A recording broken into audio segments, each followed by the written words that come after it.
Dear sisters and brothers, let me start with a very short story which I read several years ago, which will help me connect to what I want to share today. Once Lord Krishna was walking along with sage Narad, and they went to a village. This village was full of robbers, thieves, and bad people.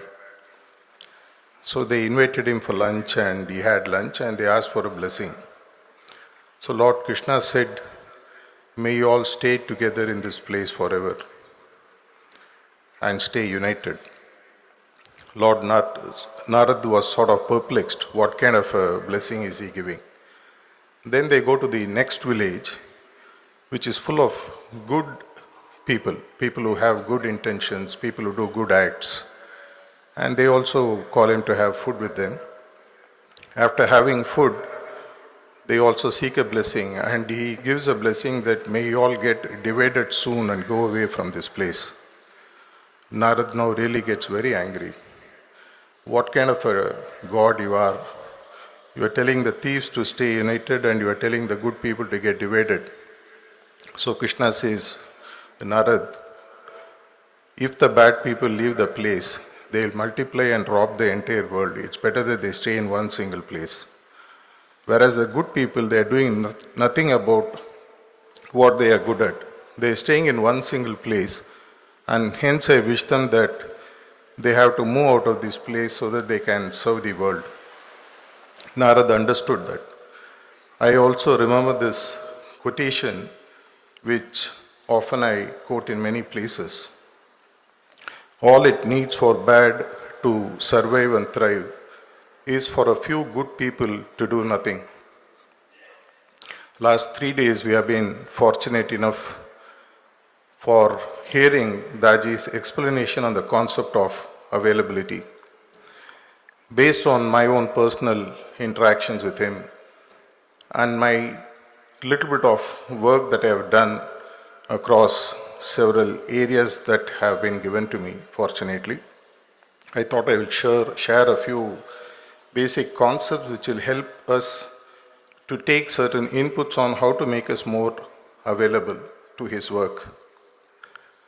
Let me go back to the school days when we would have read in mathematics a very simple concept about equilateral triangle. An equilateral triangle, by definition, where the sides are equal, the length of the sides are equal, and the angles are the same, 60 degrees, adding to 180 degrees. And the space inside is what you call as the area. The smaller the equilateral triangle, lesser the area. Let's replace the word area with availability. And what does this equilateral triangle have in common is that they have 3 points from which they all join together. If the sides are equal, which means, and if the triangle keeps getting larger and larger, the area inside or the availability inside becomes larger. There are 3 points which actually connect the equilateral triangle, and let's take the 3 points and find what are those 3 attributes when you expand on them would make you more available to do his work.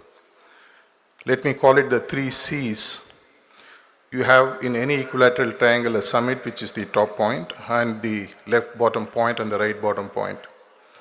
Let's take the top point C as commitment, the left point as consistency, and the right bottom point as character. And let's see how by combining these 3, we can make ourselves more and more available to his work, which is what he has been sharing in the last 3 days in the batch 1. If you look at the first C, which is at the summit, which you call it as the commitment. In life, we all know, for example, if you want to lose weight, you have to do a workout. If you work out once in 15 days or once in 30 days, you are only basically interested in your health, you are not committed. If you are seriously committed to health, you will go to the gym or do workouts or whatever is essential for a much longer time. Commitment is like putting a postal stamp to an envelope. Till the goal is reached, the stamp has to stay on the envelope. If it falls, in all probability, the envelope will land up in the dead letter post office. Likewise, we need to find what is that we need to be committed about. In my view, personal view, specifically having spent time with Chariji Maharaj and fortunately spending time with Daaji since 93, one thing I've understood is commitment is to the goal. Once, many years back, Daaji gave a talk here in this hall where he mentioned that set the goal in such a way that achieving that one goal, every goal in this world can be achieved. Which means what Maxim 3 tells us, set the goal as the highest. So commitment to goal is the first step that I would look at. The larger the goal, the larger the size of the triangle, and hence larger your availability. I do not know how many of you are familiar with my WhatsApp pin status, which I put several years ago.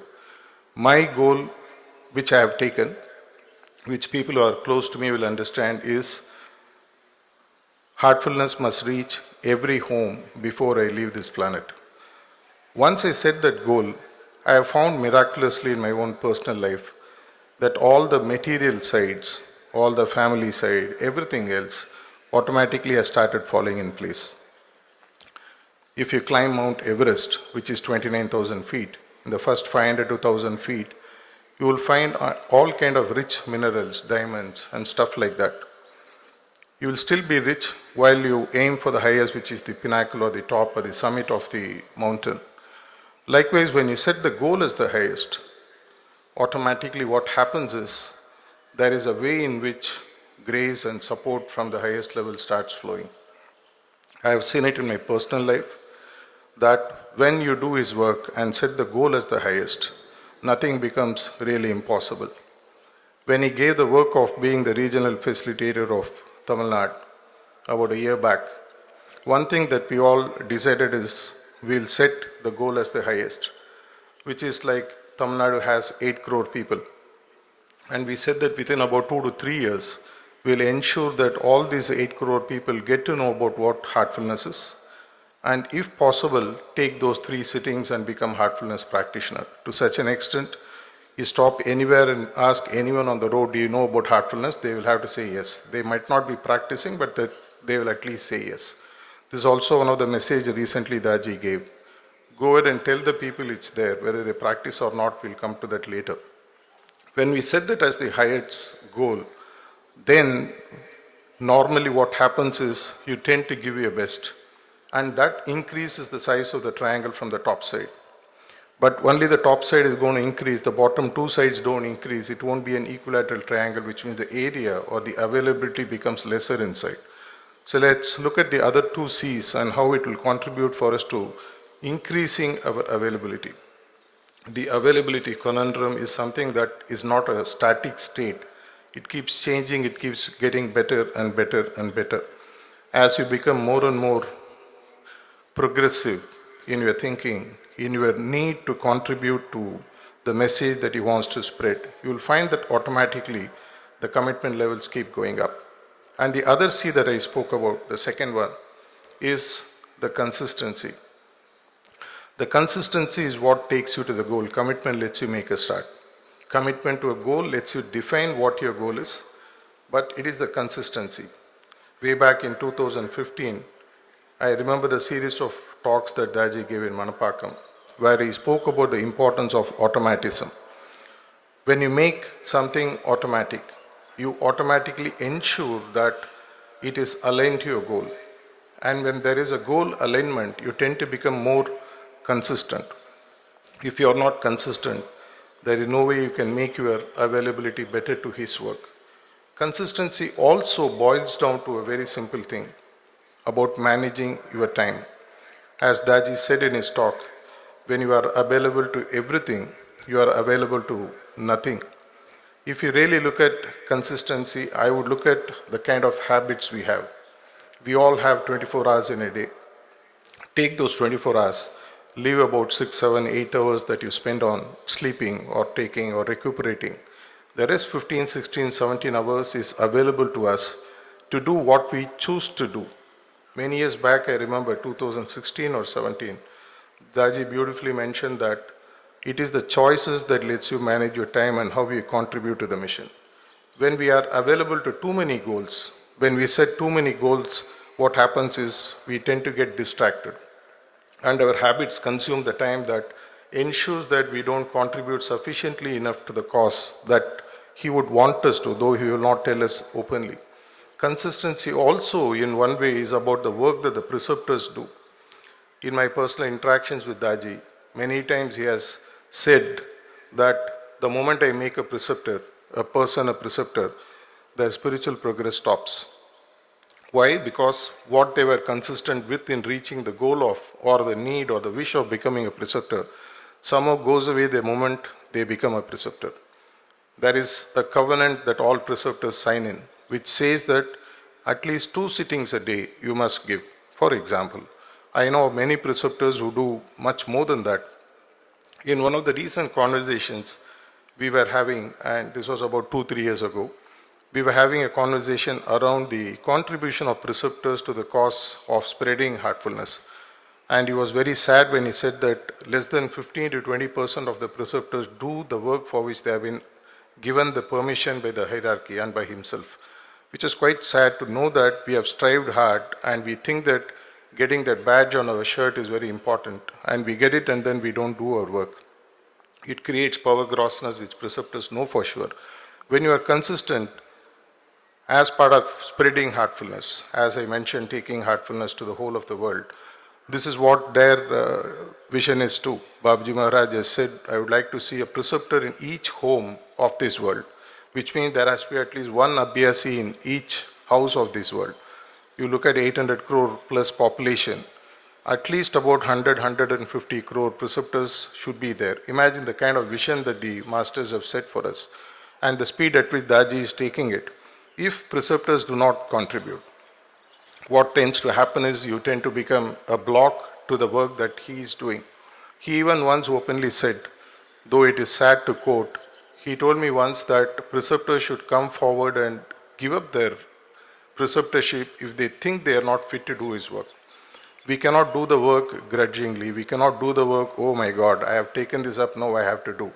This is something that you have to look forward to.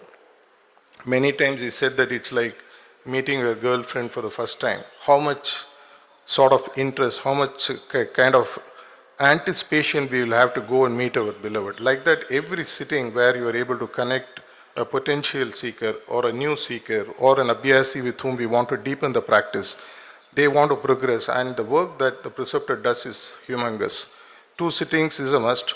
1 sitting at least is acceptable. Anything less than that, maybe we have to reconsider and look at, because many times what happens is when we come back and ask him for preceptors, you look at the list, say that your center already has so many preceptors, why do you need more? We cannot tell him that only about 2 out of 10 preceptors are doing the work. So this is a very clear sign that I would personally like to share from what I have heard from him. It pains him a lot, though he may not openly say that when preceptors or even volunteers don't do the work, it stagnates, and stagnant water, you know what the impact is. So let's look at becoming consistent in what we have taken up as the ultimate goal. Your goal need not be the same as what I have taken. You can take any goal that suits you, which is in alignment with the spiritual goal that he would want us to achieve. It can be as simple as taking heartfulness to 10 people in the next 1 year. It's still a reasonable goal, not a bad goal. At least there are many abhyasis whom I know who keep it, at least every year I must bring 50 new abhyasis into the system, and they work towards that consistently. It is the consistency that actually fills up for lack of talent. People who are teachers will know that even if you don't have talent, if you are repeatedly being consistent, somehow, as they say that when an ant runs over a stone consistently, it still tends to break the stone. Likewise, our consistency automatically draws the grace. I personally know that I lack talent in many areas, but by just being consistent in my commitment to the goal that they want us to achieve, This is the same kind of a feeling that we have managed to bring in, at least in the volunteers and preceptors and functionaries in Tamilnadu.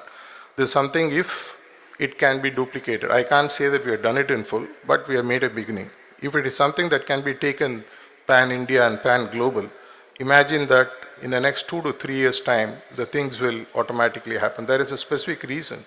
In one of the recent Zoom calls that we had, I remember the quote that he shared several years ago, which I shared in his presence. He mentioned that there is some kind of a spiritual window which is open between now and next 3-4 years or so.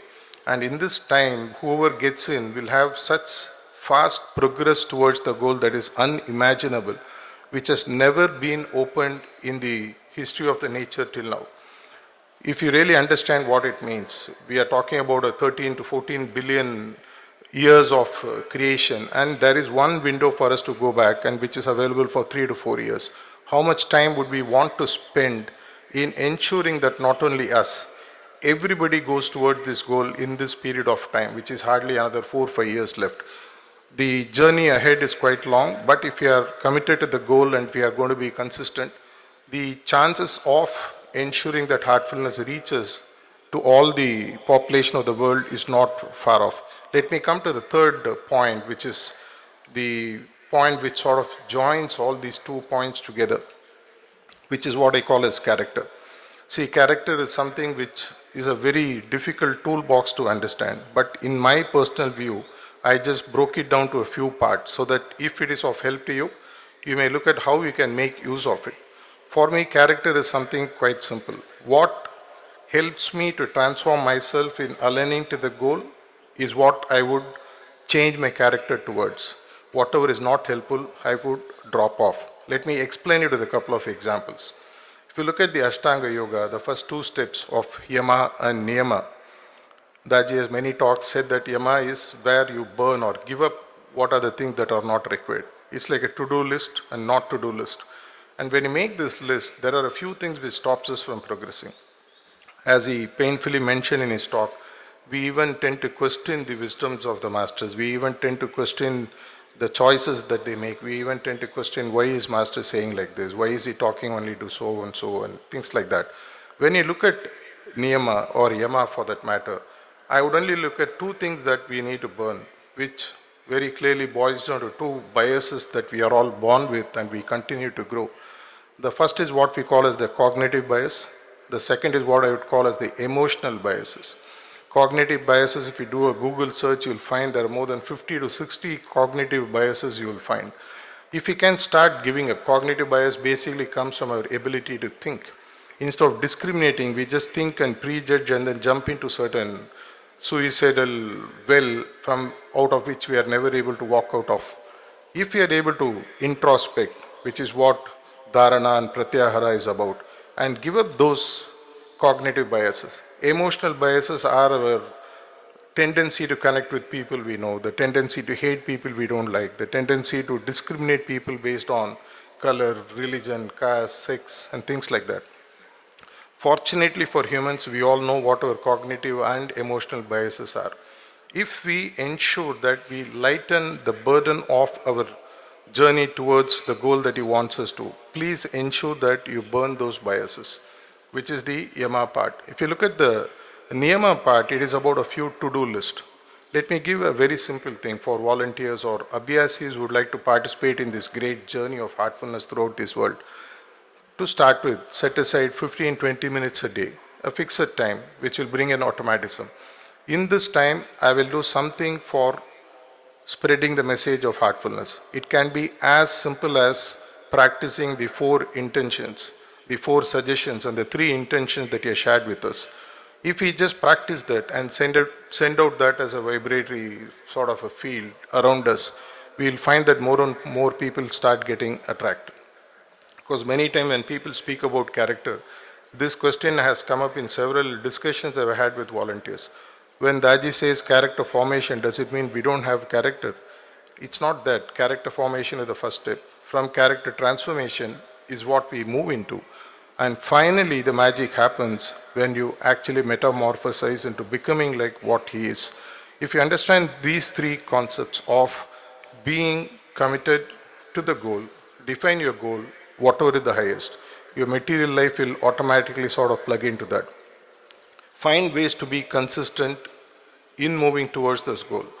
Build the character traits that are essential to combine the commitment and the consistency to your goal, and ensure that the triangle keeps becoming larger and larger to such an extent that the availability, which is one of the most important points he shared in this message, availability to what? Availability to whatever he wants us to do. Availability to the change that he would want to see in us. We become the block. He never stops giving us what is to be given to us. As Babaji Maharaj beautifully said, from the movement from left to right, I can take you to the highest. But are we ready? If we are ready, you will find that a magic happens, and that heartfulness becomes a household name, maybe in the next 3 to 4 years' time. Not in India, not in Asia, but in the entire world. And that is the best gift that we may be able to give to the masters while we are here. If not we, who else? If not now, then when? Thank you.